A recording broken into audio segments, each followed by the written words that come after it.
Good evening, everybody, and welcome to AzZMR on Zed Digital, Zed Digital, Zed Digital. I'd like to start by acknowledging that this show was created on the stolen lands of the Jagera and Turrbal people. Jagera and Turrbal peoples. I'd like to pay respects to their elders, past and present, and I acknowledge that sovereignty over this land was never ceded. We are still on stolen land. Thank you everyone for tuning in tonight. Episode 10 of AzZMR on Zed Digital. My name's Polly, and I'm going to take you through the next 2 hours of ASMR content. ASMR content. Low sensory, radio, just a cute time and a mellow time, and we can hang out together and hopefully help you get to sleep or be a nice accompaniment to you doing stuff. 'Cause sometimes it's nice to have someone just talking at you while you're doing stuff. Sometimes it's nice. So that's what I'm here for. The exciting thing about episode 10 is that not only is it episode 10, but we are also airing on my birthday. So that's a bit cute. Everybody, happy birthday to me. Happy birthday to me. Also, the next thing is it's Radiothon. So, if you're not a subscriber to 4ZZZ, well, now is the time because you can win prizes. You can win prizes. Head to 4zzz.org.au/support. And for those of you who are already subscribers, well, it's the time of year, the best time of year, for you to resubscribe because of the aforementioned prizes. Yes, we do like prizes. Yes, we do. But you know what we like more than prizes? Well, we like that warm inner glow that you get from supporting community radio. Because without you subscribers, 4ZZZ would not exist. We would not be able to make all of the radio that we do without subscriber support. So thank you to everyone. Thank you in advance for subscribing this radiothon. Well done you. Well done.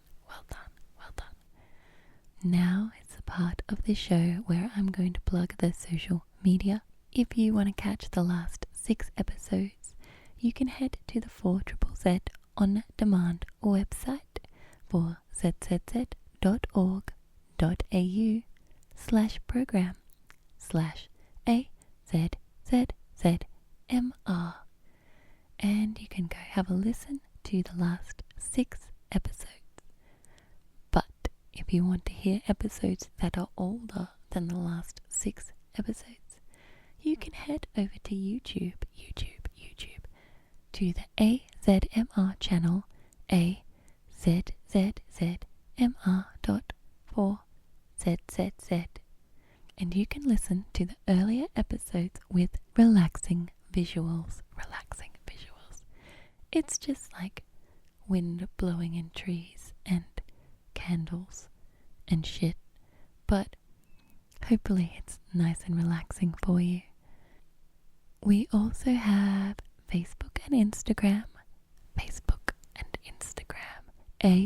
AZZZMR dot for ZZZ on the socials. Give us a like and or follow if you feel like. Coming up on tonight's show, coming up, episode number 10, we will be learning a little bit about the Hill Reservoir, a little bit of history. Now all of that's coming from me reading a pamphlet that I got while visiting the Hill Reservoir on a tour during the Brisbane Open House quite a few years ago. So we're going to do some history, some Brisbane history together. Some lovely, lovely Brisbane history together. Also tonight we'll be reading, some poems. Some poems I wrote when I was a teenager, a very long time ago. This is the third installment of the poems I wrote when I was very young. And, they're not literary masterpieces, and I don't remember what most of them are about. So, you're in for a treat of me being confused, you being confused, everyone being confused. What a treat. Also coming up tonight, we'll be reading through the Super Mario 64 instruction booklet for the Nintendo 64 instruction booklet, which we've done before but with Banjo-Kazooie, so we'll see how this one goes. Hopefully it's as exciting and riveting and or sleep-inducing for you. That should be good. That should be good at putting us to sleep. Also tonight I'm going to try and do an unboxing of a parcel I received in the mail that I purchased for myself, a little present for myself, and we're going to do a cheeky unboxing. It's shoes. I bought them for myself. I bought shoes for myself because I wanted to make myself feel better. I'm gonna level with you, everyone. It's been a rough couple of weeks for me. I have some intestine problems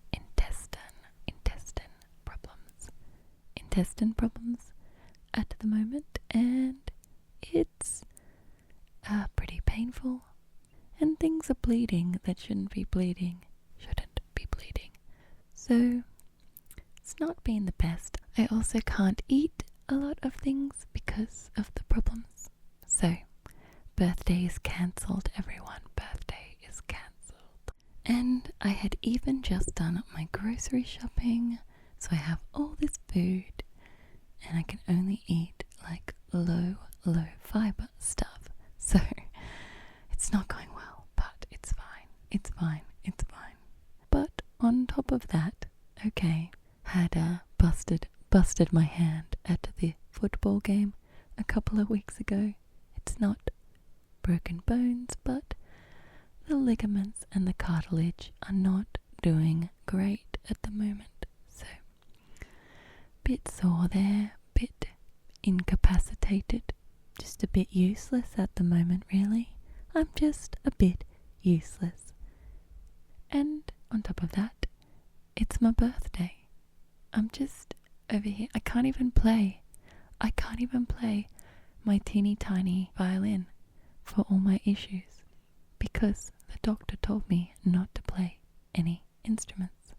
So things are just going wrong. So I bought myself some shoes, and we're just gonna spend some time with those shoes tonight, unboxing and relacing them the way I like them laced.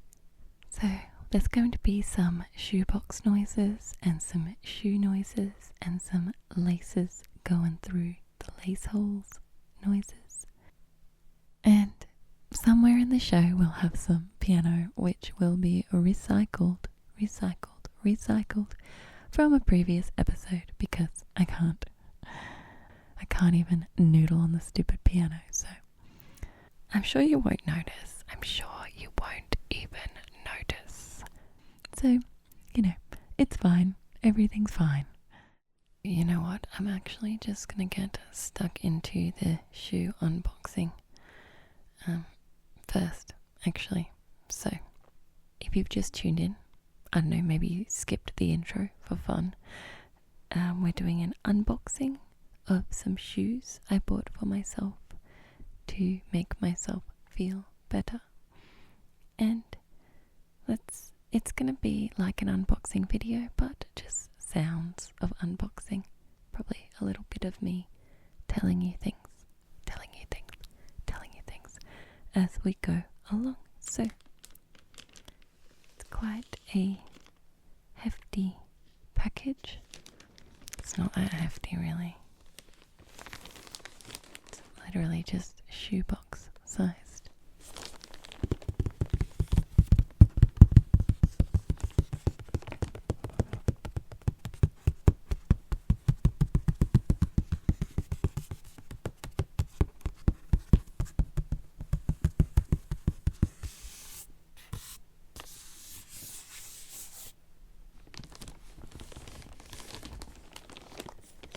Shoebox, and it's just in a plastic mail bag.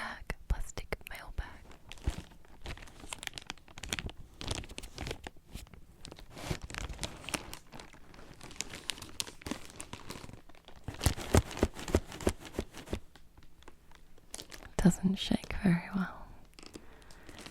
So the mail bag just has the word Converse on the outside because they are Converse shoes. So I've got a safety knife that I get from work, so I'm going to use that because I'm not really good at not hurting myself with sharp objects.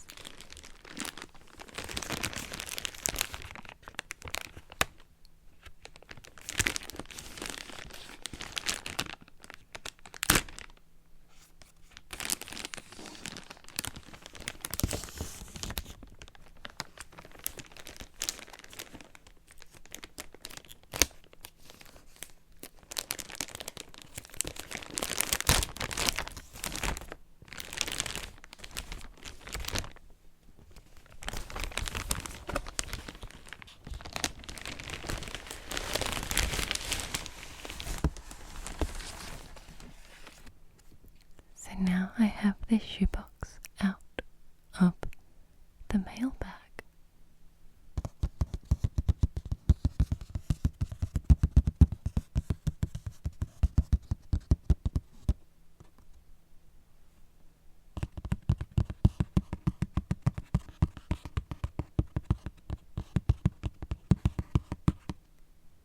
It's an orange box. It says Converse All-Star Chuck Taylor on the top.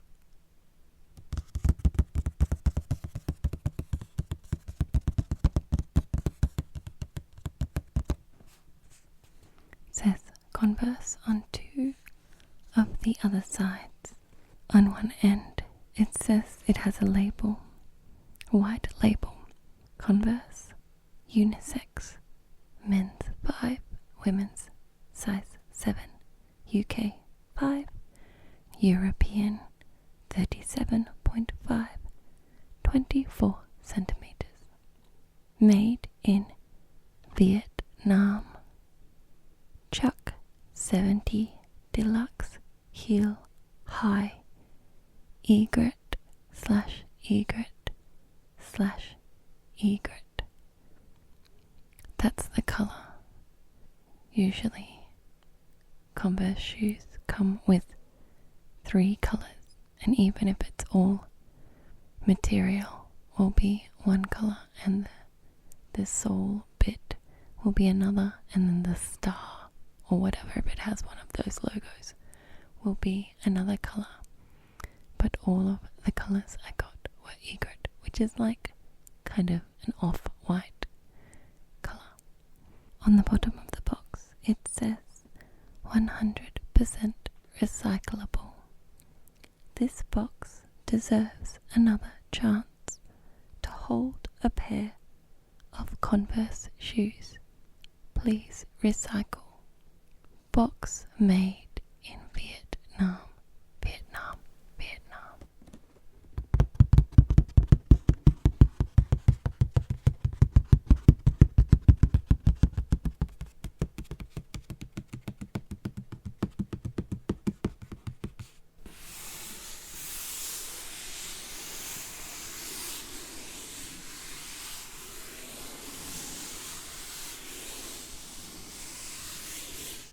So I already have this particular style of shoe in two other colours. And no, I don't need any more. I don't need them. I bought the first pair on a whim.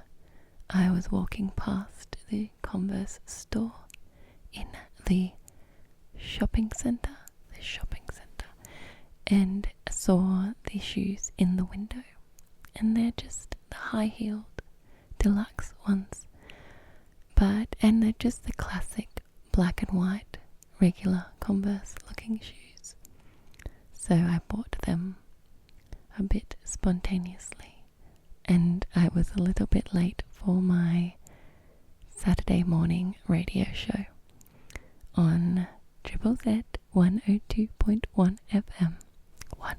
102.1 FM. And that was okay because my co-hosts are very understanding when it comes to Converse shoes. In particular, if you know, you know. If you know, you know. And I wore them pretty much every day, or most days, for like a few months, for at least 2 months. And then I saw the black leather shoes in the heel, Converse shoes, and they're black all over, including on the bottom, and I just thought, oh, they would go with outfits that the other ones don't particularly go with, because maybe the classic Converse look is a little bit too sporty looking for some outfits. I don't know. So I was eyeing them off and then decided, no, I don't need a second pair of the same shoes. I don't need this. Why would I get them?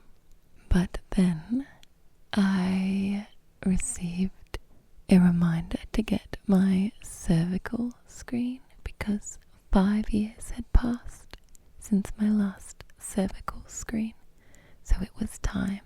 It was time.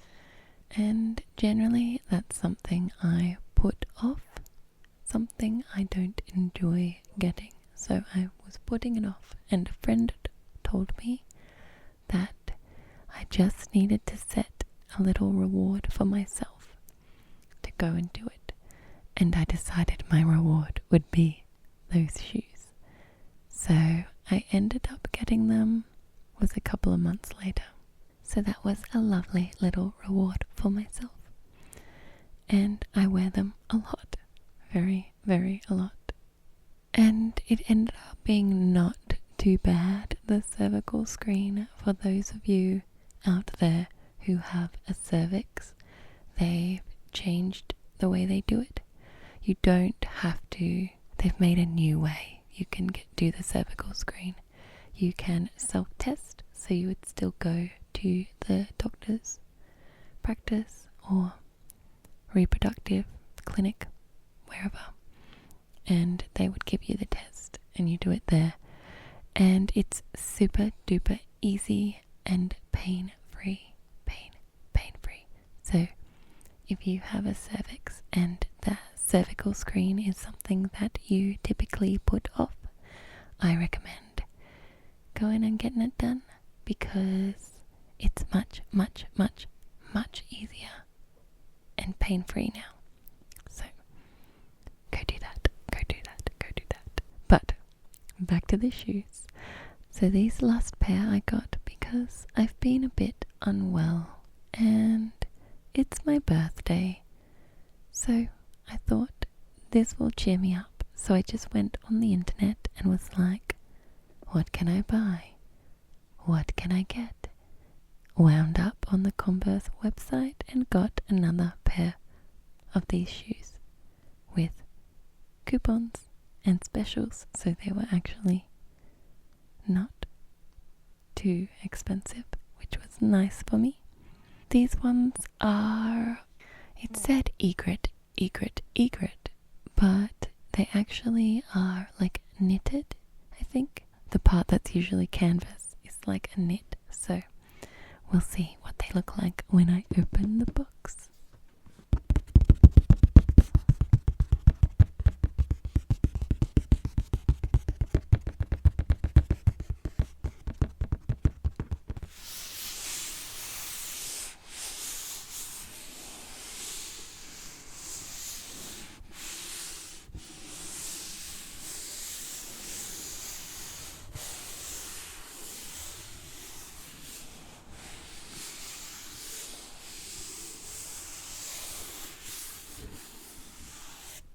Time to open the box yet? I think it's time.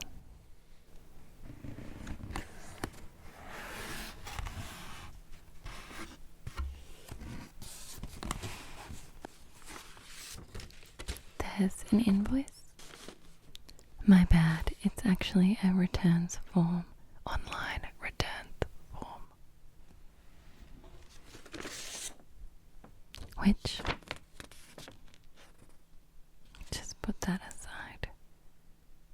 There's tissue paper, white tissue paper surrounding the shoes.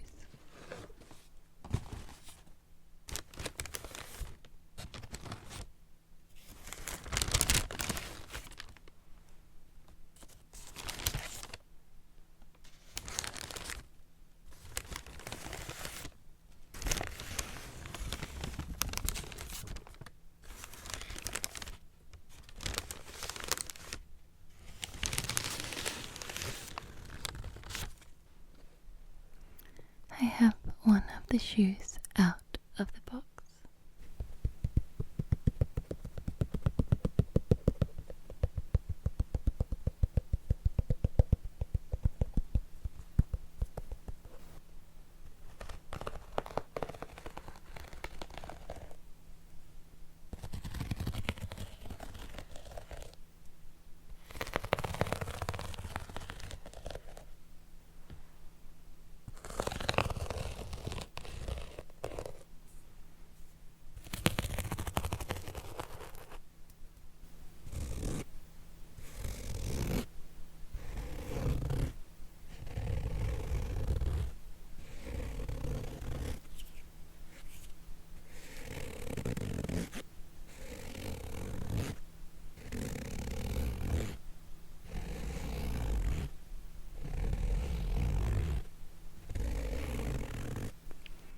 There's lots of different textures on the shoe. So it has a rubber base with a heel. Some of it is smooth. Some of it has larger bumps, larger ridges. Some of it has smaller ridges and smaller bumps.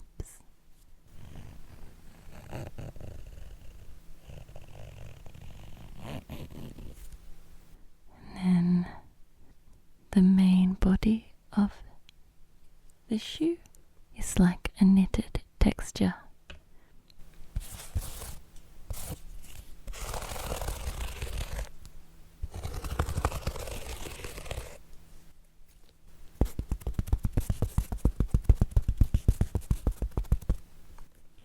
And then it's got a canvas tongue.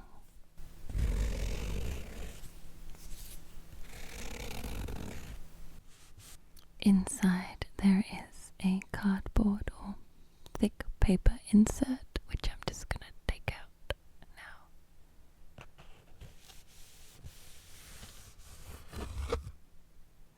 We're going to get the other one out.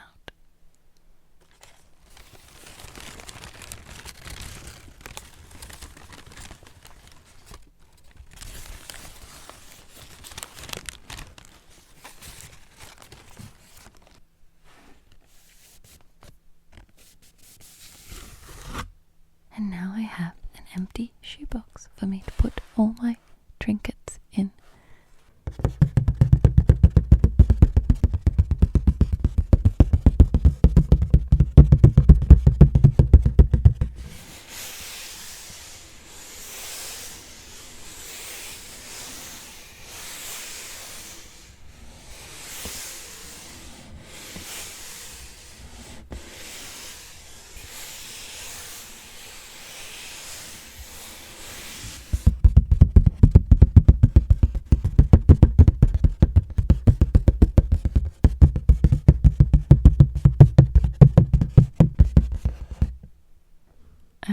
I'm now going to change the lacing on these shoes to a different configuration to the OG or the factory settings of shoe lacing. I don't know why I'm doing it this way. Don't really have a reason for changing it, just that someone showed me this way once and I liked it better than the other way. I don't know everybody. So I'm just going to relace the shoes.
I've taken out all of the laces of the left shoe except for the bottom two holes, which I'll keep the same.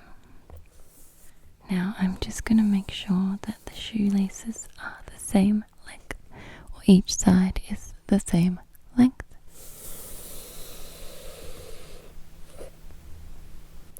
Good. Now, just going to rethread into the second hole.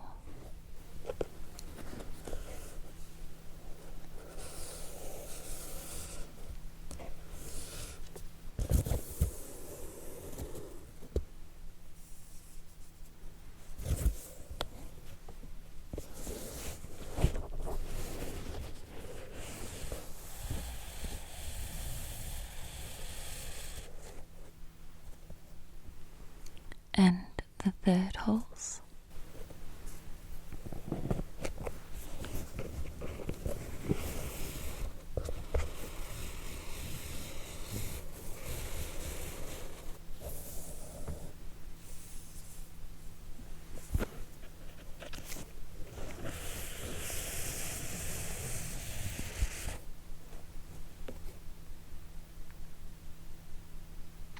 And the fourth hole.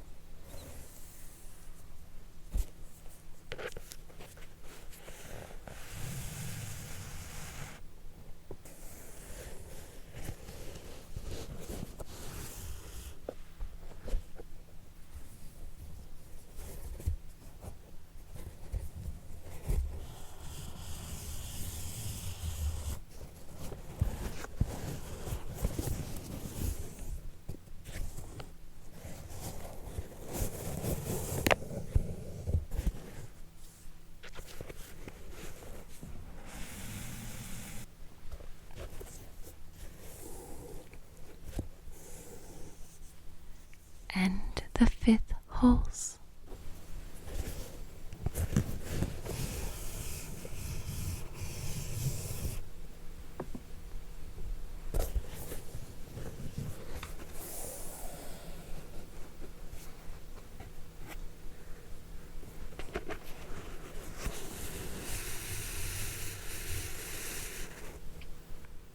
And the 6th holes.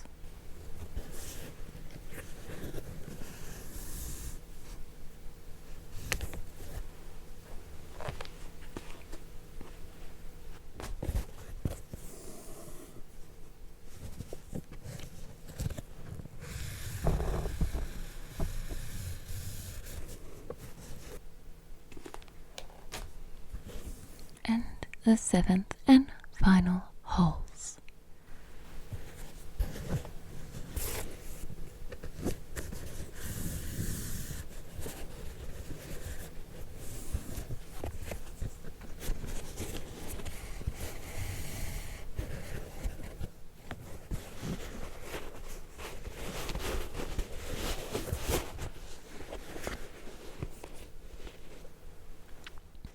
I really like them and they're making me very happy.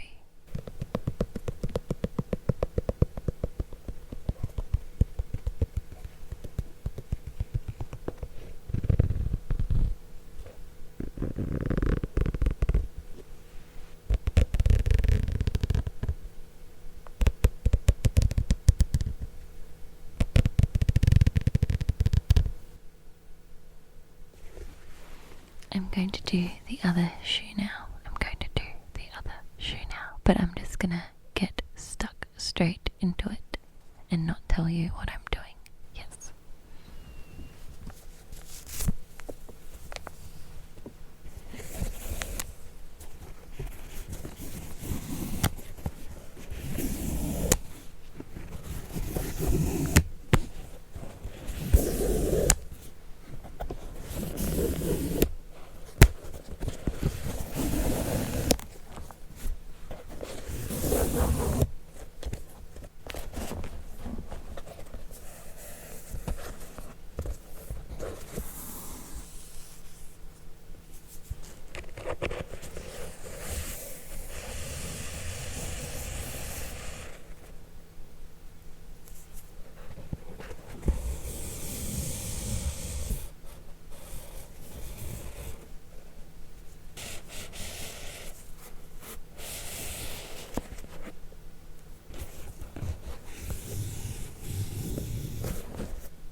There we are, all laced up, ready to go, ready to go.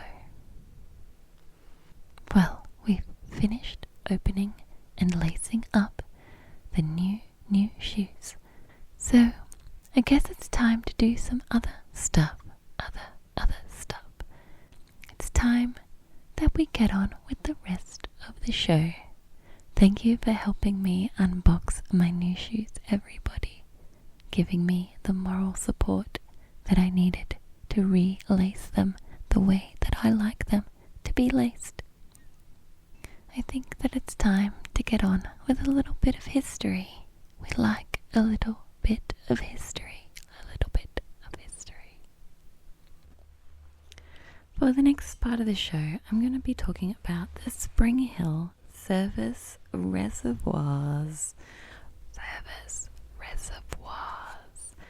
And specifically, I'll be reading you a pamphlet I got when visiting the Spring Hill Reservoirs during a Brisbane open house one year. I talked more about Brisbane open house in episode 8 if you're curious to hear some of the other buildings in the Brisbane open house. But basically, it's where it's a weekend every year where they open up some buildings that normally you wouldn't get to go in or learn as much about, and you can go on tours and learn about the history of those buildings, and it's a pretty cute time. So yeah, go back to episode 8 if you want to hear sort of a bit more broad talking about Brisbane open house. So this is a pamphlet I got from the Spring Hill Service Reservoirs Brisbane Heritage Sites.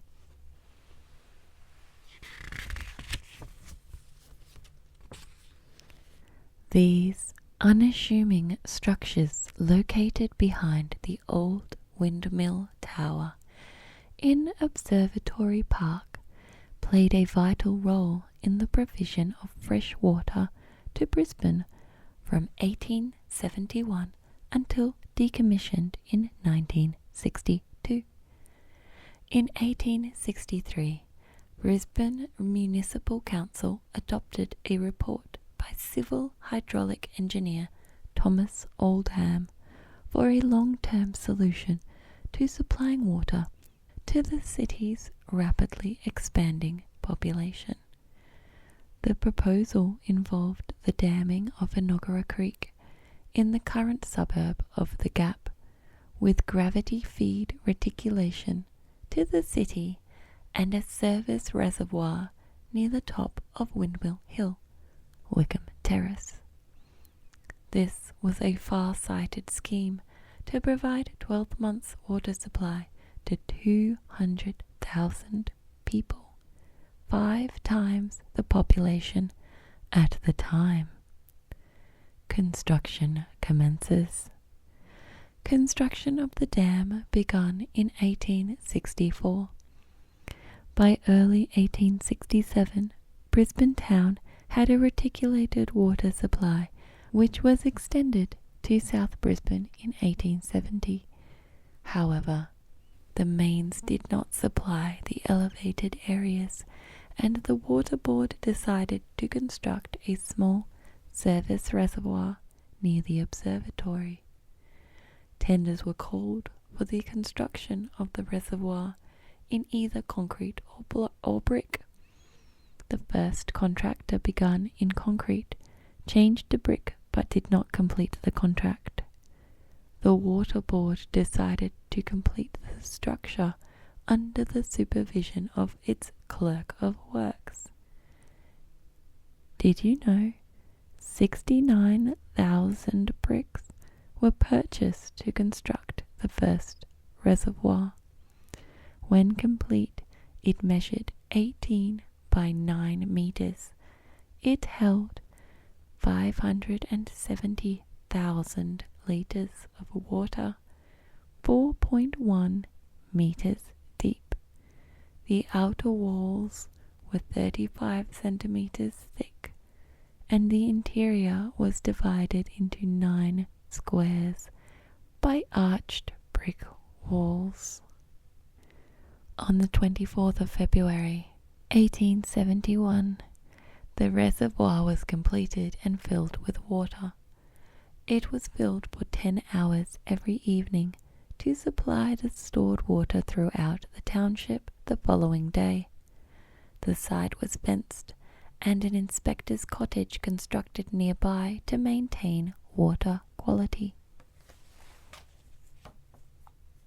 Extensions to meet growing demand. Although the reservoir provided a much-needed boost to the town's water supply and reduced residents' water charges. Some areas of Fortitude Valley remained without a reliable supply. In December 1872, the walls were raised another 60 centimeters to increase the reservoir's capacity. In 1876, an additional water main was laid from Enoggera Dam, allowing the extension of reticulation to the higher parts of the town and providing a more reliable supply to those already connected. In 1882, a second, much larger reservoir was built to meet the needs of the increasing population, and the Water Board continued with other projects to guarantee water supply for the growing township. Larger mains brought more water directly from Enoggera Dam, and a new dam at Gold Creek constructed in 1885. Leaking issues. The Water Board, by the way, when I'm saying Water Board, it's capital W, capital B, not like the torture technique, but I'm guessing it's like the board of water supplying, I don't know, but it's called the Water Board, which is fun to say. Anyway, the Water Board was concerned about the possibility of animals falling into the reservoirs as they were unroofed, but they were more concerned about leakage.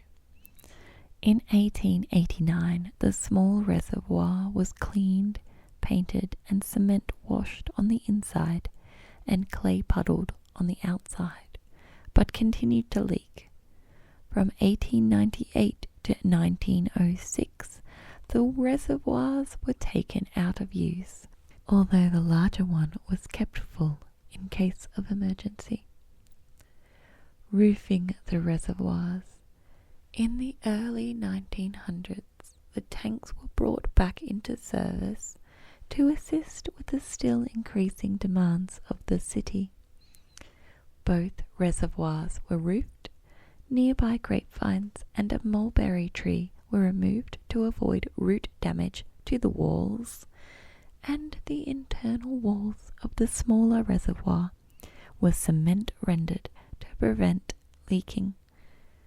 In 1910, the new Metropolitan Water and Sewerage Board abandoned the composite main from Enoggera Dam, dating from the 1870s, because it frequently burst. Routine maintenance was undertaken on the reservoirs, and in 1928, control over Brisbane's water supply and sewerage was given to the recently amalgamated Brisbane City Council. Reservoirs decommissioned. In 1962, the main from Enoggera Dam collapsed. As the reservoirs played only a small role in supplying the city and could not service the new high-rise buildings, they were decommissioned on 3rd of September 1962. Did you know the first reservoir, fencing and inspector's cottage cost £1,700. The second reservoir cost £2,797. At the time, the average annual wage was £100. Restoration and the future. During the 1980s, conservation work concentrated on the nearby old windmill tower. Council has received a variety of suggestions for reusing the reservoir buildings, including museums and restaurants. However, poor access, fire risk, and ventilation issues have hampered potential redevelopment. Restoration work was undertaken in 2009 as part of Queensland's 150th anniversary celebrations. This work, which included the replacement of the roof, has increased the potential for public access.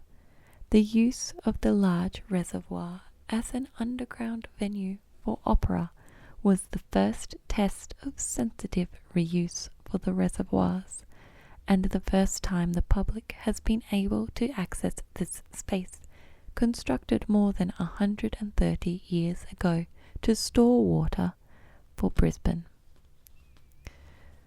Brisbane City Council plays an important role in identifying, documenting, and protecting Brisbane's heritage, including more than 2,000 heritage places across the city, from convict-era buildings to statues, bridges, and trees. You can explore some of Brisbane's hidden secrets, with Council's self-guided heritage trails.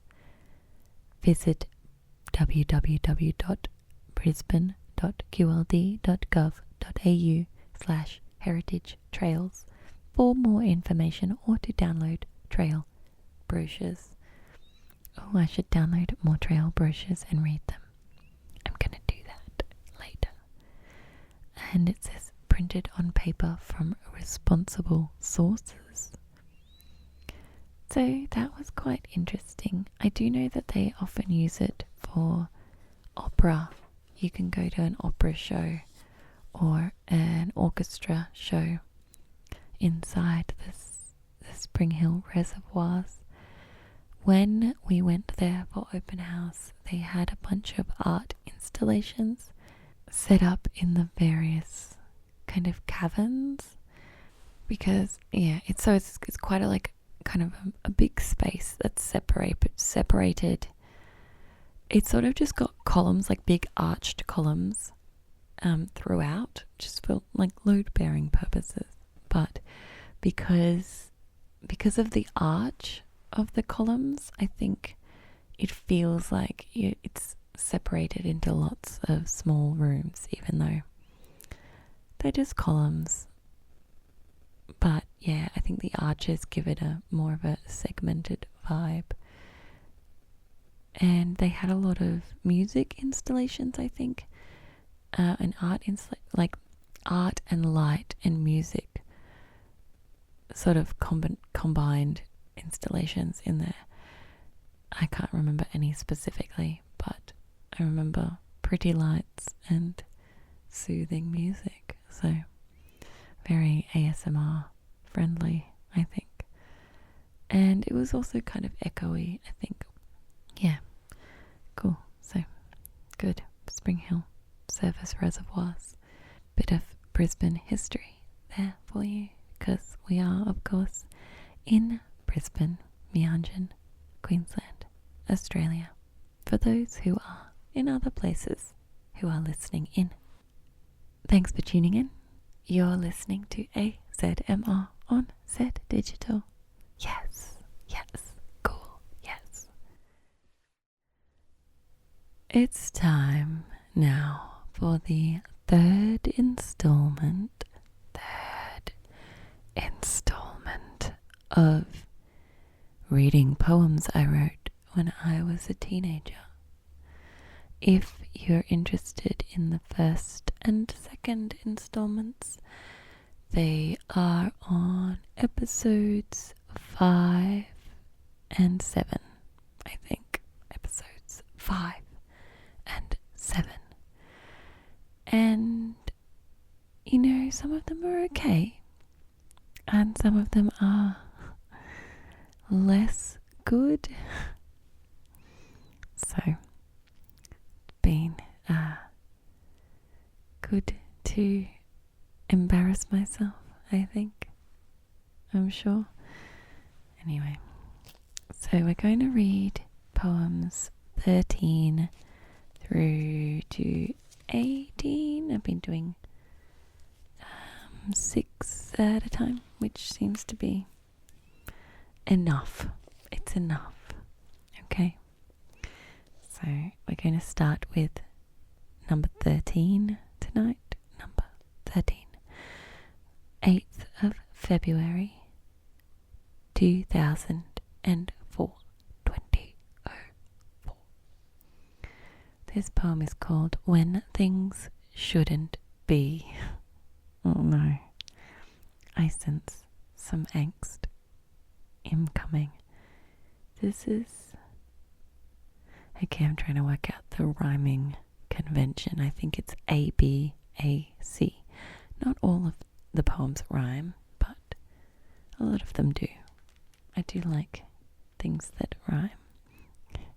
But this one, I thought it didn't rhyme, and then it's A, B, A, C. Which, you know, cool. Cool. Just looking forward, it looks like there's mentions of drug use as a coping mechanism. If that's a trigger for you, or if that's not your jam, maybe skip this one, but it looks to be very brief, so maybe it's fine. So, okay, when things shouldn't be.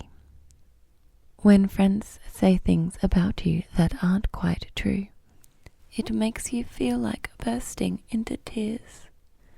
You feel like you're alone, and there's no one to talk to, except those who aren't supposed to be your friends. But they are. You feel sick with grief and don't know what to do, wishing the insults would go away. Your head is down, you're feeling blue. You hope pills will make you feel better, but they don't. And then your friendships start to wane. The tears you hold, you let them go. In your heart you feel great pain. You think there are no other friends, but there are. Thankful for their support, you dry your eyes and pick up the pieces that you let go. Forget the ones so full of lies and be happy, because that's the way you should be.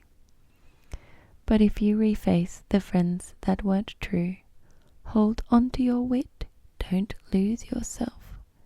Remember the ones who care about you and stay happy, because that's the way it should be.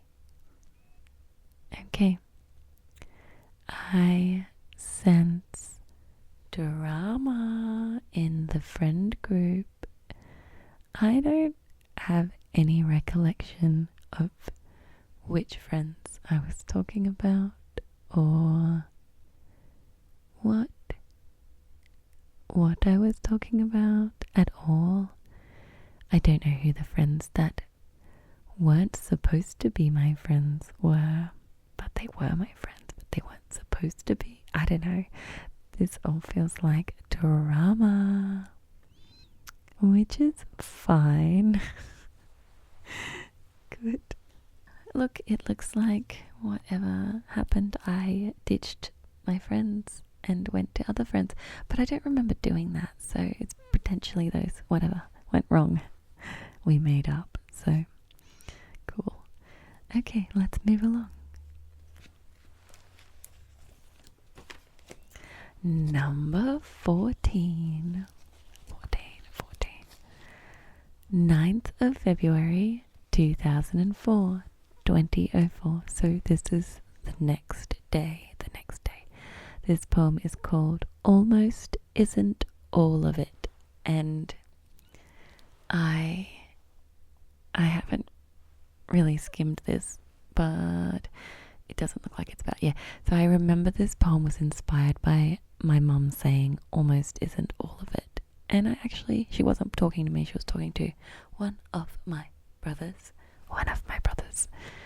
and I think it was them complaining about something, and then something being almost, done, or I don't know, and she was like, almost isn't all of it, though. And I think that's all she said, but I must have latched onto that. This is a kind of a positive poem. I think it's, like glass half full, which it does say in there, type poem. So that was just taken from something my mum said, which was almost isn't all of it. So, and I do repeat that a lot in this. So let's just get into it. It goes, almost isn't all of it. Trust in those who trust in you. Don't give up or lose your hope. Do everything you need to do. Almost isn't all of it. Half of it is not enough. Return love with the love you've got, as well as all the other stuff. Almost isn't all of it. The glass will always be half full. Treasure all the special things. Push the doors you need to pull. Almost isn't all of it. Make sure your heart is bona fide. Keep in mind you're not behind, and know the world is on your side. See, very positive. You know what? I did the talking about the poem bit before reading the poem, so I don't think I have much more to say. But yeah, cool. Bit of a short one, bit of a positive one. I do think maybe some of that was filler, because it didn't make a lot of sense, some of it, but it's fine. It's fine. Okie dokie. Well, that was number 14. Number 15. 25th of February 2004. 2004. This poem is called What Is It That Lies Here? And I've used a very curly font. Maybe it's curls. So just for context, all of these were typed up and then printed out, most of them in different fonts. Almost everyone is in a different font, and then they were put in sleeves and in a folder, which is where I found them, in a folder. So it's just, I'm just flicking through the folder, and this one I've chosen to use a curls font, so don't know if that bodes well for what this one's about, but let's get into it. What is it that lies here? And then it's got a question mark. It's got an ellipses almost at the start, which is the dot, dot, dot. So it says this dot, dot, dot stuff. It can't be explained. Whatever it is exists somewhere between here and forever, living in a world not quite its own, breathing and pulsating and not quite changing, ever. It lies in the dust that flies around. It swirls with the wind, with the breeze, with the air. It blows through the leaves on the trees, in the dirt, rolling along on the desert so bare, touching the hearts of all in the world, waking with smiles, happiness that glows, bringing with it the memories of old, and deep into souls the future burrows. What is this feeling, this emotion, this thing that soars through the heavens and clouds up above, that delves underground and glides through the sea? Why, but of course, this thing is called love. Oh, that's nice. So, I should have written like a little notes at the bottom, like, this one's about my friendship group being enemies. This one's about having a crush on a certain person. This one, so this doesn't necessarily, I don't know, it doesn't feel like it's a romantic crush kind of love. I think it's a general love for things and people and family and friends. But it's quite nice. Maybe my friendship group got back together since like 2 weeks before. Cool. Good. Okay. Oh no, this one's long. Oh. Yep. Cool. Cool. Oh no, it's sad. Oh dear. Okay. Let's.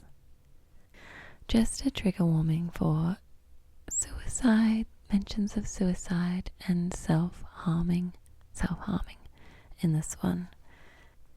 So it's number 16 is 18th of March 2004. This one's called How Can I Think? How Can I Feel?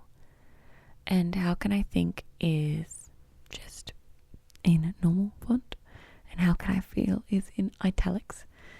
So how it's got like non-rhyming kind of poem without any without any italics, and then at the end of each verse it's got a line that's in italics, and it looks like those last lines, if you were to match them all up, they rhyme with each other.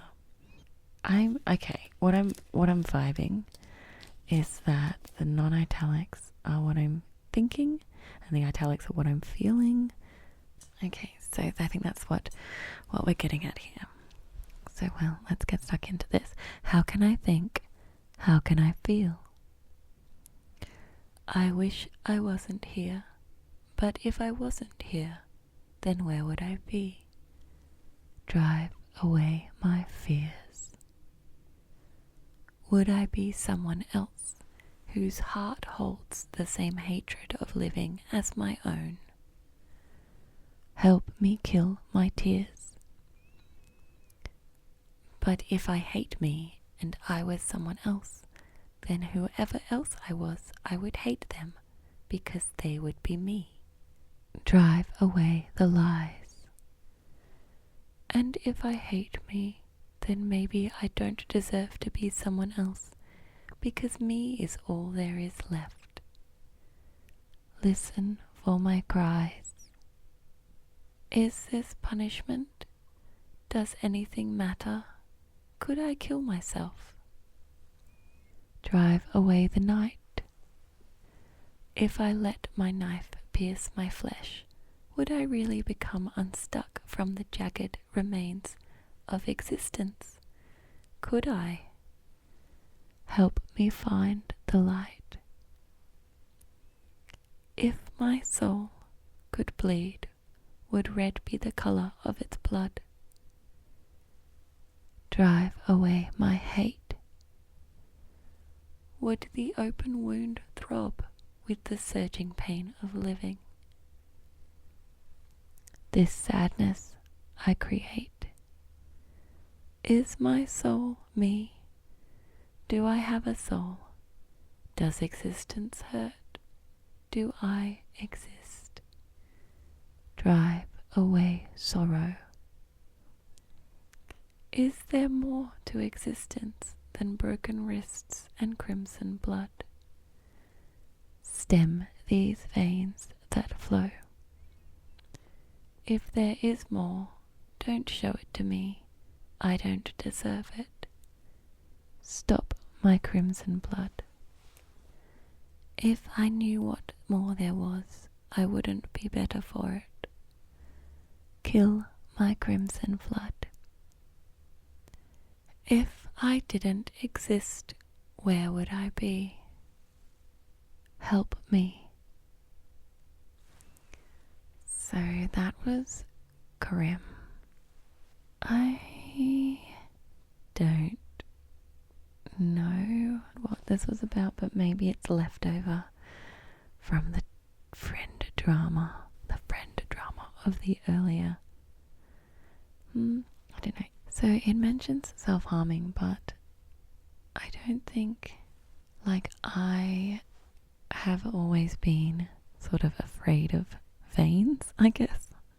I don't like needles, so I don't know if I was talking about myself in this poem. That's depressing. I'm hoping that we can pick that up a little bit with the next couple of poems. Oh, there's so much cat hair on this. Okay. Number 17. 18th of March 2004. Same day. Definitely a different vibe. I guess similar in that. Okay, this one's called The Balance. The Balance.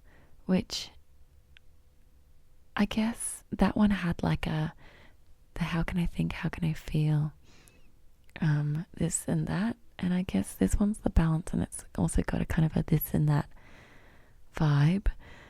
But it seems a little more positive, I think. I don't know. Let's give it a go. This one's got, yeah. Maybe I wrote that one and I was like, oh, I just want to rhyme. So I wrote this one because I just wanted to rhyme. The Balance. Where there is love, there'll always be hate. While some people hurry, others must wait. If there is black, there'll always be white. If there is day, there'll always be night. Where there are friends, there'll always be foes. Someone who's happy will always have woes. Where there is thin, there'll always be fat. For every dog, there's always a cat. Where there is nice, there'll always be mean. When there is dirty, there'll always be clean. If there is big, there'll always be small. For everyone short, someone is tall. Where there is up, there'll also be down. For every verb, there's always a noun. With every couldn't, there's always a could. Where there is evil, there'll always be good. For every death, someone is born. If there is cool, there'll always be warm. For everyone quiet, someone has spoken. Where there's the balance, it has to be broken. So, I wasn't so keen on this poem until that last bit. I was like, oh, seems a bit like, just felt like writing a poem and it doesn't really mean anything. But I think that, so I spent the whole poem, like 4.5 verses, telling you that everything has a balance. There's always an equal and opposite. And then the last line, I'm like, where the balance exists, it has to not exist. So that all has just thrown everything out. I quite like that as a twist. Surprise twist. So I still think that I was probably depressed from writing that other one, and then was like, I'm just gonna write a kind of fun nothing poem that rhymes, and that's probably the purpose of this. But, you know, I thought it had a nice twist. So, the last poem I'm gonna read to you tonight. Oh, what font is this? Sweet Jesus. Is this the same? It's the same day, everyone. It's the same day, 18th of March 2004. Apparently, 2 poems were not enough for that day. Number 18, 18th of March 2004. I have used a font that, instead of O's, it's got what looks like little ghosts, which is cool, and it definitely fits in with the theme of the title. But the rest of the letters are just not the easiest to read. Like, this is something that you should use as like headings for a presentation that's not a professional presentation, but maybe one that goes out to kids. But I don't know, just for the whole thing to be in this horrible to read font, I'm just shocked. I'm shocked. But I probably probably just wanted to use the ones with ghosts instead of O's. So, well, succeeded there. This one's called The Big Scary Place. The Big Scary Place. They told me be patient, but I can't sit still. Waiting for something is never easy. I twitch and I twist and I twiddle my thumbs. All of this noise is making me queasy. The one at the desk is calling my name. There's sawing, there's cutting, there's slicing and more. These noises I hear are making me ill. I stand and slowly I walk through the door. I lie on the chair and open my mouth. Beside me are knives, every shape and size. I'm scared and I want to leave this death pen. I reach out to Mummy with silent cries. And after it's done, I think nothing of it. By Mummy's kisses I am crushed. The tall man is nice. He bends down to me and smiles and hands me a toothbrush. So, it's going to the dentist. I sort of got the gist of this halfway through. So I don't think this is written from like my perspective, but also I did hate the dentist. So I think I was just leaning into my personal hate of the dentist. I did like the word door because it's got two of the little ghosts next to each other. That's kind of fun, even though this font was kind of a nightmare. And you know what? That's fine. Probably just, Ken just wanted to write a poem, I guess. Get me out of the mood of that other one. Cool. So that's it for Angsty Teen Poems for tonight. Definitely the next installment will be, I don't know, in the future sometime. And hopefully we have a nice time with that. Probably wasn't super keen on any of these in terms of like quality poem writing, or I don't know, not my favorite batch, not my best work. Whereas I think the last one in episode 7, there was like a couple that I was like, oh, I really like these. They're kind of good poems. These ones, they had their moments. But yeah, overall, I'm just kind of glad that we're done with them and we can move on with the show. Thanks for tuning in to AZMR on Zed Digital this evening, and thanks for helping me get through these teen poems. Cool. For the next part of the show, we're going to read through the Super Mario 64, Nintendo 64 instruction booklet. We're going to learn how to play Super Mario 64 on the Nintendo 64. So let's do that. Warning. Please carefully read the consumer information and precautions booklet included with this product before using your Nintendo system, game pack, or accessory.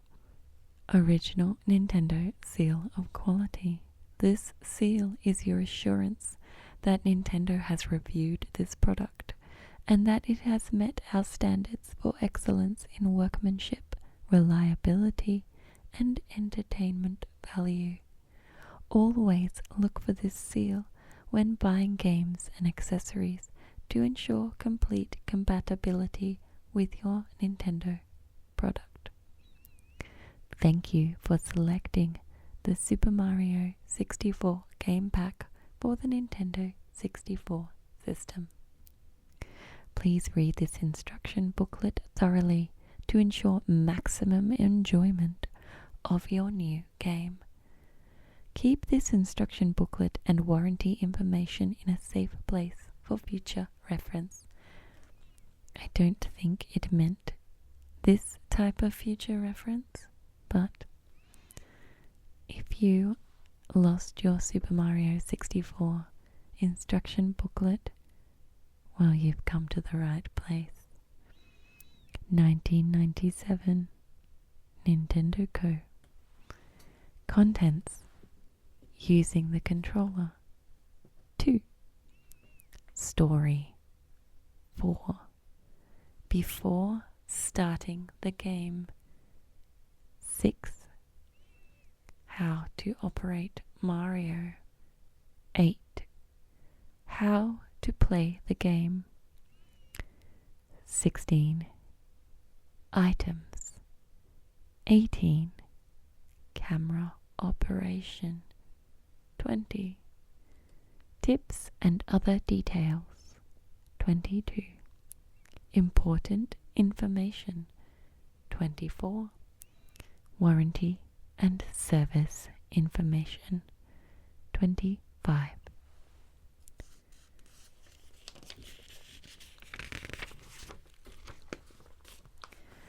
The Nintendo 64 controller. Control stick function. The Nintendo 64 control stick uses an analog system to read the angles and directions of its movement. This allows precision control that is not possible using the conventional plus control pad. When turning the control deck power on, do not move the control stick from its neutral position on the controller. If the control stick is held at an angled position, as shown in the picture on the left, when the power is turned on, this position will be set as neutral. This will cause games using the control stick to operate incorrectly. To reset the neutral position once the game has started, let go of the control stick so it can return to its center position as shown in the picture on the left. Then press start while holding down the L and R buttons. The control stick is a precision instrument. Make sure not to spill liquids or place any foreign objects into it while holding the controller. While playing Super Mario 64, we recommend you use the hand positions as shown below. By holding the controller like this, you can operate the control stick freely with your left thumb. Using your right thumb, you can easily access the A, B, or C buttons. Place your left index finger where it feels comfortable, but not in a position where you might accidentally press the Z button on the back of the controller.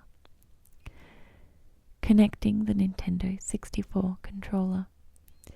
To play Super Mario 64, you can connect a controller to any of the controller sockets located on the front panel of the control deck. If you change the connection during the game, you will need to either press reset or turn the power off to make the new connection active. This game is designed for one player, so only one controller is needed.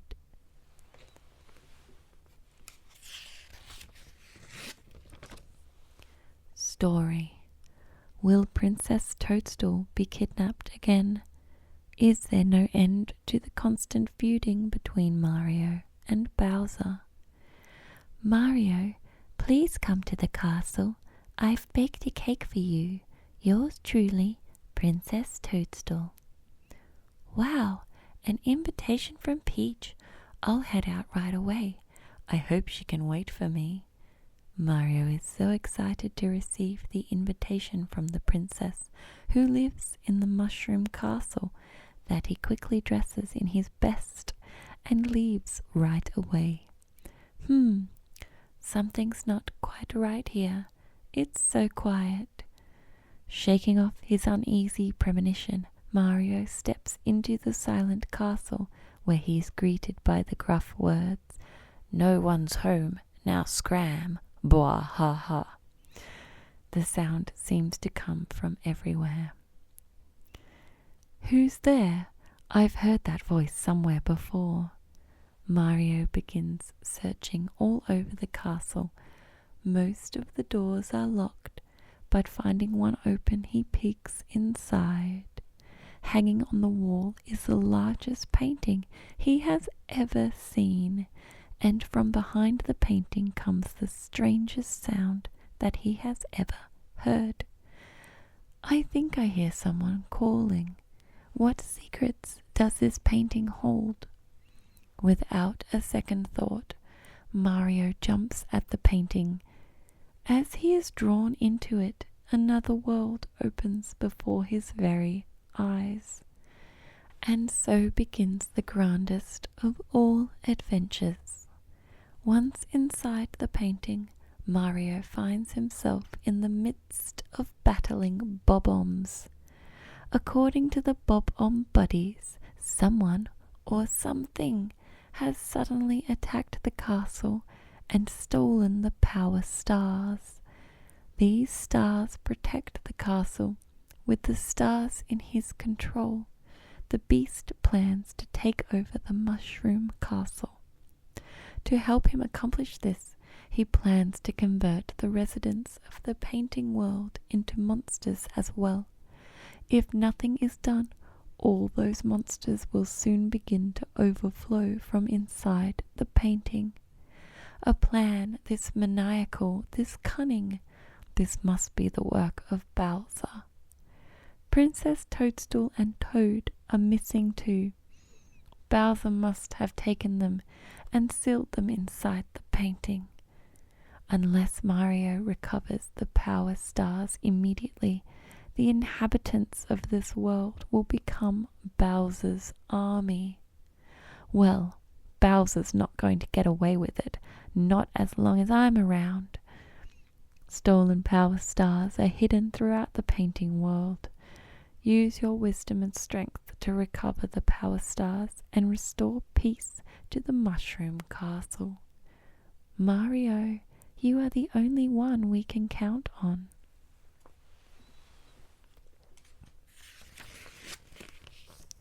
Before starting the game. Before you start the game and guide Mario on this quest, use the opening screen to become familiar with the new controller.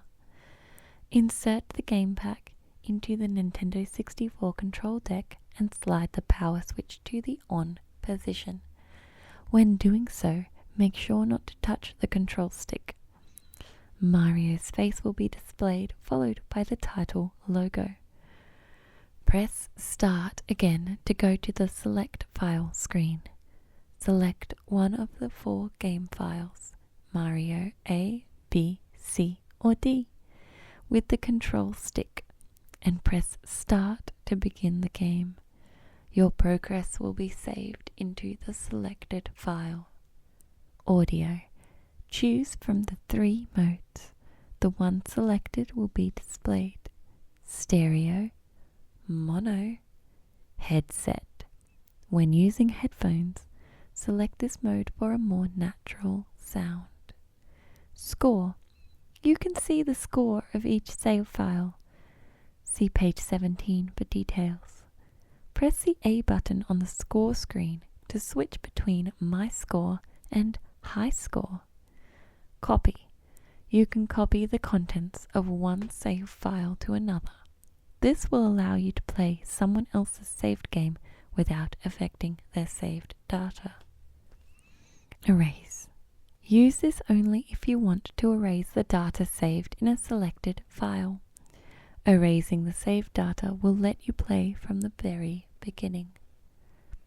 On the opening screen, when Mario's face appears, you can move Mario and play with his face. Press the A button to display the hand-shaped cursor. At the spots marked with a circle on the above screenshot, you can pinch Mario's face. Using the control stick, move the cursor to any of the circle marks and press the A button to pinch him.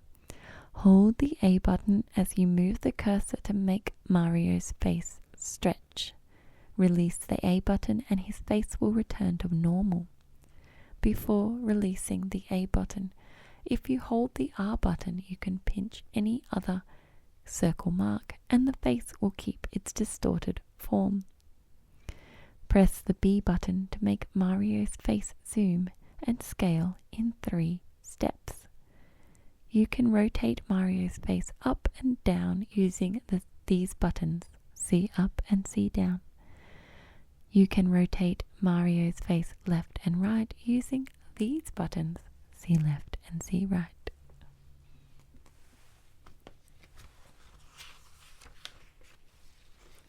How to operate Mario. Do not be overwhelmed at first by the multitude of moves that Mario can do. You need not memorize everything right away. Just master the basics and you'll quickly learn the rest while playing the game. Operations that mainly use the control stick. Motion. Mario moves in the direction that you move the control stick. The farther you tilt the control stick away from the center, the faster Mario will move. If you always run at top speed, you'll make mistakes. The trick is to make deliberate movements using subtle adjustments of the control stick. It might take all of Mario's strength to go up some hills. On those, Mario cannot go forward even if he jumps. Also, some hills are slippery and Mario will not be able to climb them at all. Sidestep. After stepping up next to the wall, tilt the control stick in the direction you want Mario to move along the wall. Read signs and talk. To read a sign or talk to someone, press the B button. You can talk to some people just by stopping right in front of them. If the message is long, press the A or B button to continue reading. Often, important hints are written on the signs. Swim. Mario will turn in the direction the control stick is tilted. Breaststroke. A. Press repeatedly to swim faster. Flutter kick. A. Press and hold. When Mario's face is above water, press the A button as you pull the control stick toward you to make Mario jump out of the water. When Mario is underwater, he will be holding his breath, so remember to rise to the surface to occasionally breathe. Mario can also replenish his air supply if he touches air bubbles or coins under water. Use the Z button to crouch. Press the Z button when stopped. Crouch and slide. Press the Z button while running. Crawl. Move the control stick while crouching.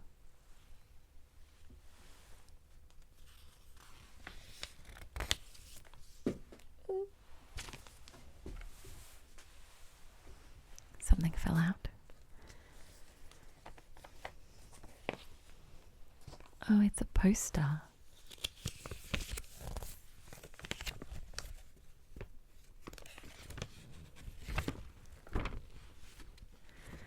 Okay, we've got poster reading intermission. On one side it has Nintendo 64 and Mario swinging Bowser around. It says Super Mario 64. And on the other side it's got pictures of various games. So up the top it's got Nintendo 64, Mario Kart 64, Pilot Wings 64, Wave Race 64, Killer Instinct Gold, Star Wars Shadows of the Empire, and of course Super Mario 64. And at the bottom it's got Game Boy, Donkey Kong Land, Donkey Kong Land 2, Tetris Attack, Kirby's Dream Land, Super Mario Land, and Wario Land, Super Mario Land 3, Super Mario Land 3. Wario Land was a very good game. My first ever game was Kirby's Dream Land. Where do you play with yours? I'm guessing the implication is at home, Nintendo 64, on the go, Game Boy. Cool. I'm going to fold that back up and put it aside.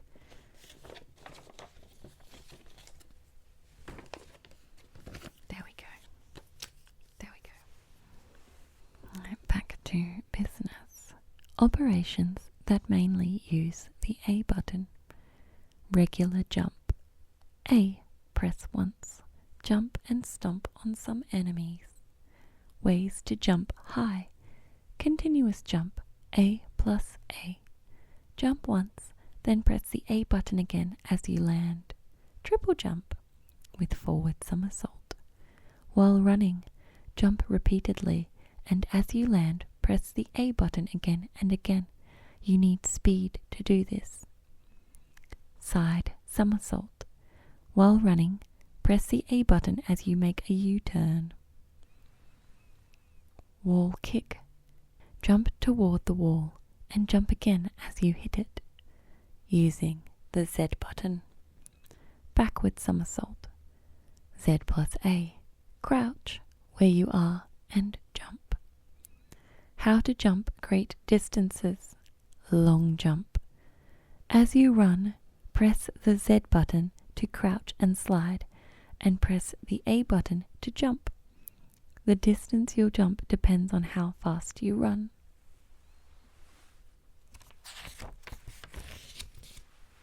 Fly higher and farther. Wing cap. To fly without running.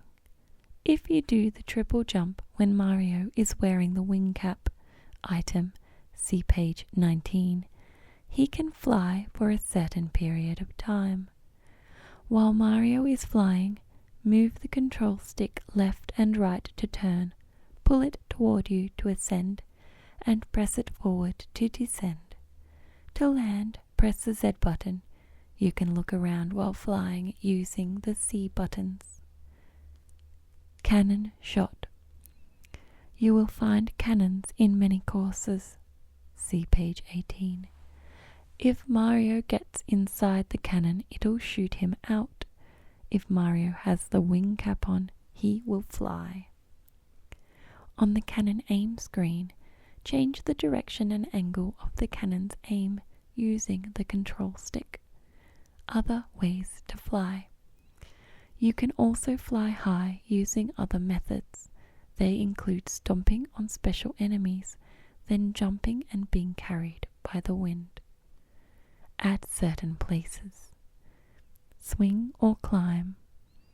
If you jump onto the edge of tall and vertical objects, cliffs or stone steps, Mario can swing up.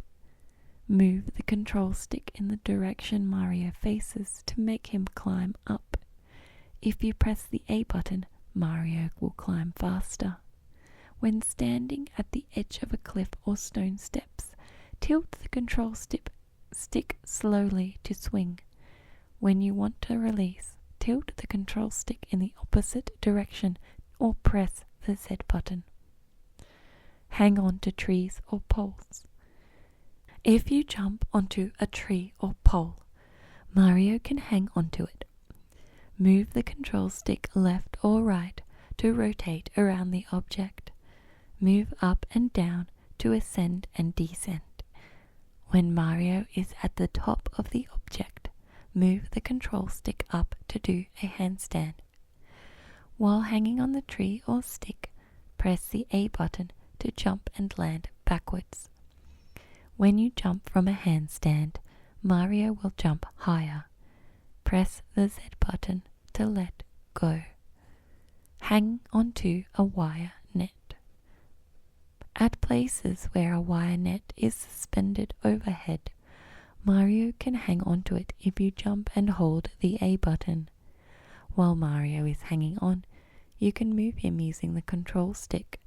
There are other things that Mario can hang onto besides wire nets.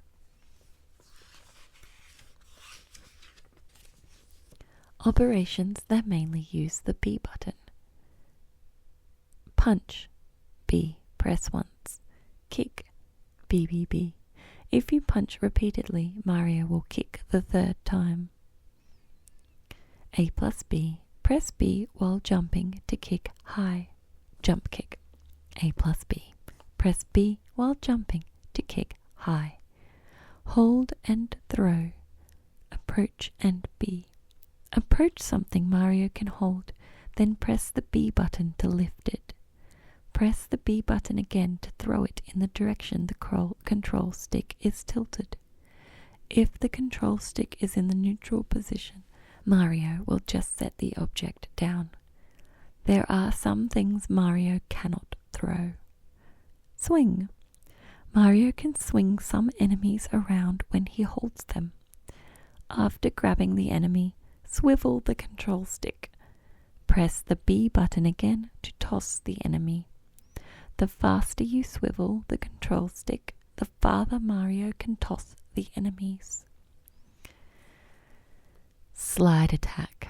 While running at top speed, press the B button to do a slide attack. Use the Z button to pound the ground.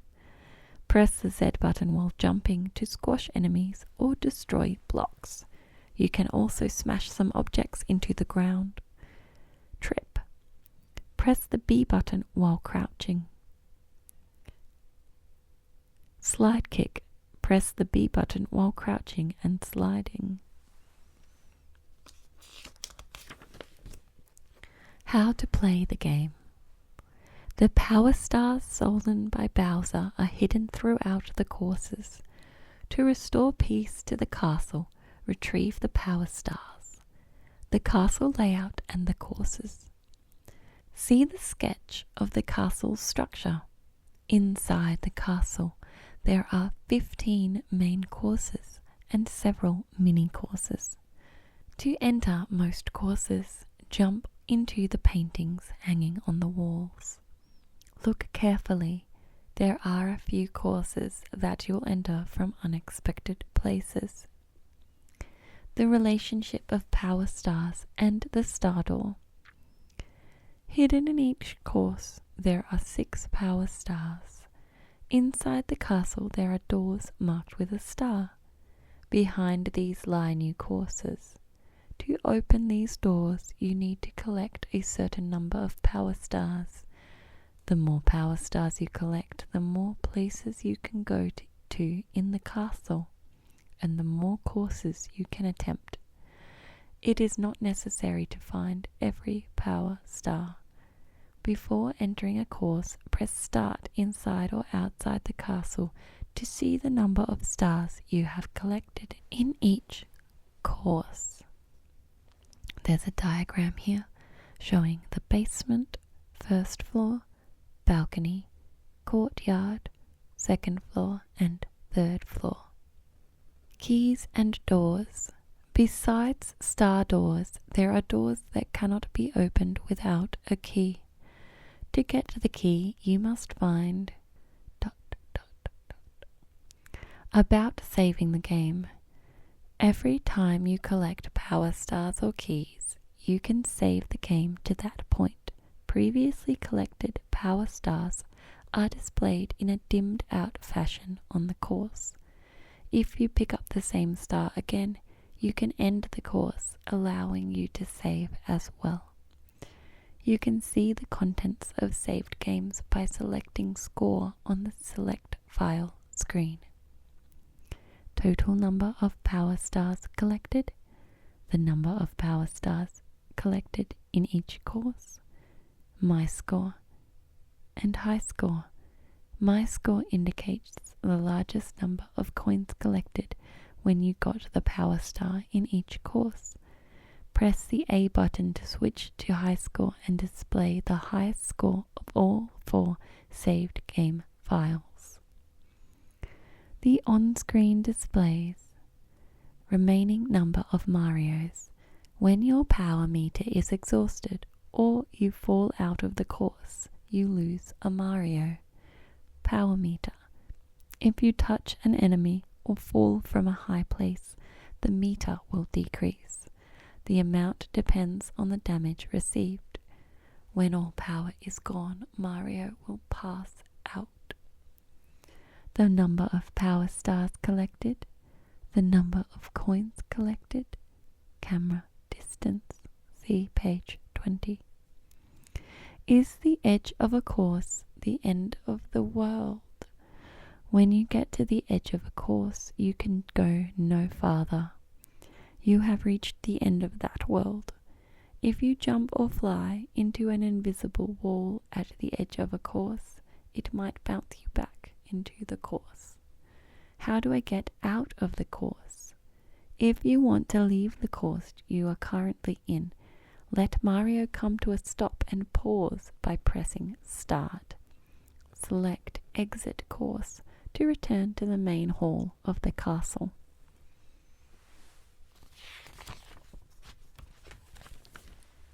Items.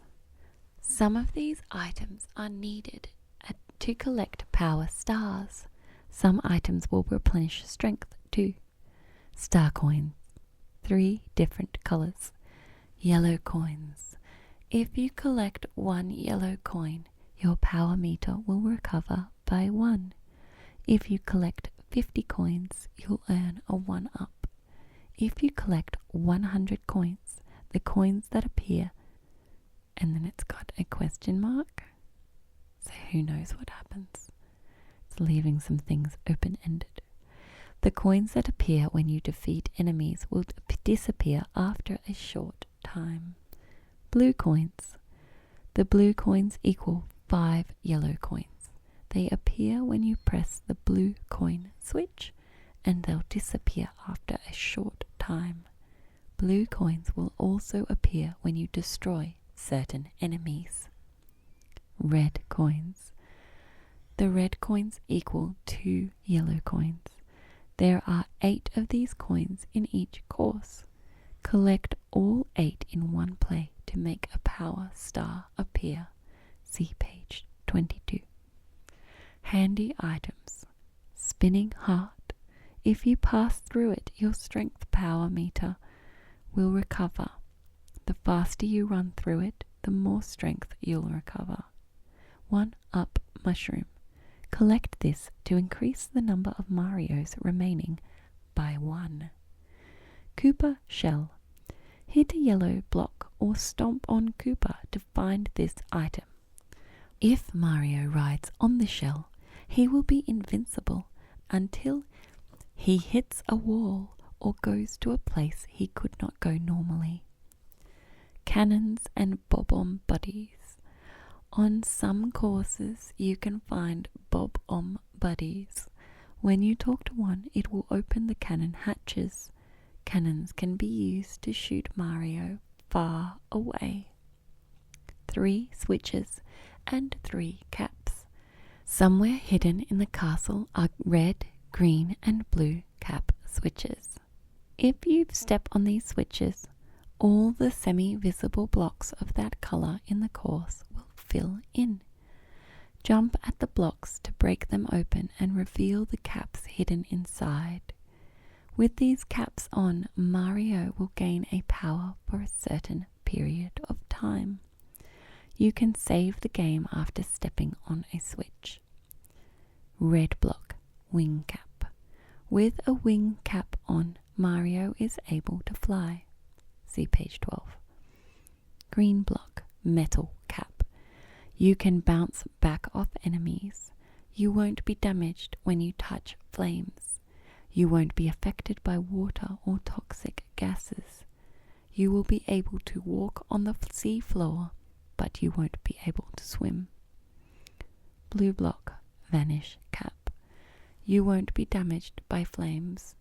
You can pass through an enemy's body without being damaged. You can walk through wire nets or special walls. When you lose your cap, sometimes an enemy will steal Mario's regular cap, or Mario might drop and lose it. When Mario is not wearing his cap, he takes more damage than usual.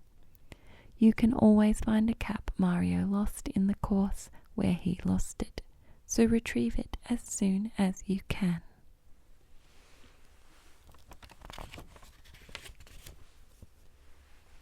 Camera options.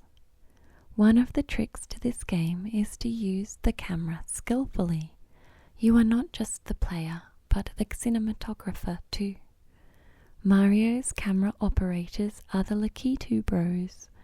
When you switch the camera angle or viewpoint during the game, you do it by controlling the Lakitu Bros. Throughout the game, they'll follow Mario's every move. You control the Lakitus using the C buttons. By looking up or around, you might discover something. Exploring your surroundings can be useful as you search for the power stars. See up. Get close to Mario in this viewpoint. Move the control stick to see wherever Mario can look. To return movement control, press any of the A, B or C buttons, except C up. C left and C right. Circle left and right around Mario. When you cannot go any further, you will hear a buzz. C down, pull away from Mario. Camera operation mode. During the game, depending on the scene, the camera mode will automatically switch to the recommended view. If you press the R button, you can change to the special camera mode. There are 2 optional camera modes that can be set on the pause screen. When Mario is stationary, press start to pause. On the pause screen, select camera angle with R. To display the 2 option modes, select your choice using the control stick, then cancel pause. Lakitu to Mario. Press the R button once to switch to Mario Cam. Press the R button again to return the camera to Lakitu. Operate the Mario Cam with the same controls as on the previous page. In some areas though, it might be difficult to play with this up-close view. Lakitu stop. Press and hold the R button to halt the camera movement. Release the R button to return to Lakitu. This will fix the camera position, which could be handy when you do not want the camera to follow Mario. The Lakitu display in the screen's lower right shows the distance between Mario's current position and camera. Up arrow equals near and down arrow equals far. Tips and other details. Does it seem you have reached the game's limits?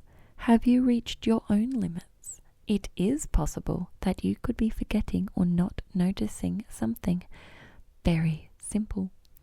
For those of you who are having difficulty finding power stars, there are several ways to get power stars. When power stars are visible, you can pick them up if you reach them. This is the most basic way. If an enemy has one, defeat the enemy to earn it. You can receive one as a gift from someone for completing certain objectives. At certain places, if you accomplish a specific task, a power star will appear. Collect all 8 red coins in one play in a course to earn one. Find hidden places that you can get to only by using an advanced technique such as the wall kick. Power stars are sometimes hidden in secret places. As you can see, some of the 6 power stars in each course are easy to retrieve, while others are difficult even to find. To collect some of them, you'll have to step on the colored cap switches to fill in the colored blocks. You need not collect all 6 power stars in each course before moving on to the next. By the way, the stars are numbered, and a hint on where they are or how to get them will be displayed on the screen when you enter the course. To replay a section you've already completed, select a star that you've already collected. There are 8 red coins in each course. The number of red coins that you have collected is displayed on the lower right corner of the pause screen. collect all 8 to make a star appear somewhere on the course. For those of you who cannot find the next course, not all courses are entered from the paintings on the walls. Some entrances are found in unexpected places, so search everywhere. For those of you who are impatient or overly eager, when crossing a narrow bridge, it is easier if you tilt the control stick just a little and walk slowly or even crawl. Take it easy. Some enemies will not notice you or attack you if you sneak up on them. For those of you who tend to fall from high places, you will take less damage when you fall onto slopes instead of flat areas. If you pound the ground just above the ground as you fall, you'll sustain less damage. For those of you who cannot go where you want to go, are there any actions or movements that you have not tried with Mario? Use the movements that best fit your circumstances. For those of you who do not know how to defeat enemies, there are some enemies you cannot defeat with a regular punch or kick. Spin around them, step on them, throw them, try everything. For those of you who get a little hot, when Mario gets flamed, he takes off running. You can still move him with the control stick, so do not give up. Do not give up. For those of you who get a cold head, remember that if you save and quit the game when Mario has lost his cap, he'll still be missing it when you resume the game. It is better not to save when Mario is capless if you can avoid it. And then it's just warranty information. That's it. That's the whole booklet of the Super Mario 64 Nintendo 64 instruction booklet. You're tuned into AZMR on Zed Digital. Thanks for hanging out with me while I read through the Super Mario 64 instruction booklet. I did find that I was a bit disappointed with the story section. Like, pretty much the story was just that Bowser's come and you've got to get in paintings to get the stars. But there wasn't really any why or any lead up to it. Like, the Banjo-Kazooie booklet had a whole what Gruntilda's objectives were, what her motives and feelings were, but also what Banjo and Kazooie were doing before the story started, whereas this was just like, hey, the story started, here you go. I suppose we've had 1,000,001 Mario games, so there probably doesn't need to be any backstory. Really, it's just Bowser's here. He's got Peach. You gotta save her. And it's like a different method of saving every time, I suppose. Similar methods. So the story let me down a little bit. It was a bit disappointing, but other than that, I had a jolly nice time thinking about playing some Mario 64. What a good time, what a good time.